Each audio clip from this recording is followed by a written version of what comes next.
বাহ, ভালো কথা। তো মমতা ব্যানার্জি মুখ্যমন্ত্রী, আপনি আমাদের এখানে এসে কি কি করতে চান?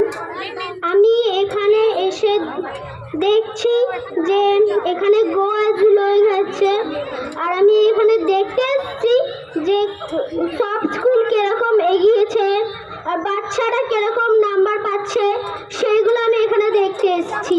আচ্ছা, স্কুলের উন্নতির জন্য আপনি কিছু ভেবেছেন? স্কুলকে ভালো করার জন্য আরো কিছু ভেবেছেন? হ্যাঁ, মিড ডে মিল দেওয়া হচ্ছে। মিড ডে মিলে আরো যেন খাবারের উন্নতি হোক, সেই চেষ্টা আমি করব। ভেরি গুড, ভেরি গুড, আমরা খুব খুশি। আর কিছু বলতে চাও তুমি?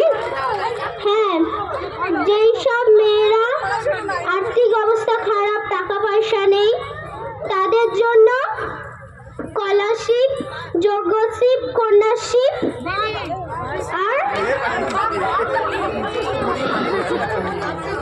যা মনে হয়, আর যা মনে হয় বলো।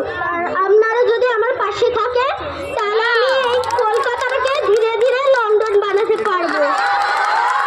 বাহ বাহ বাহ বাহ, কলকাতাকে তাহলে লন্ডন বানাচ্ছেন আমাদের মমতা দিদি। মমতা দিদির নাম, আসল নামটা একবার শুনে ফেলি। পশ্চিমবঙ্গ। তোমার নিজের নাম বল।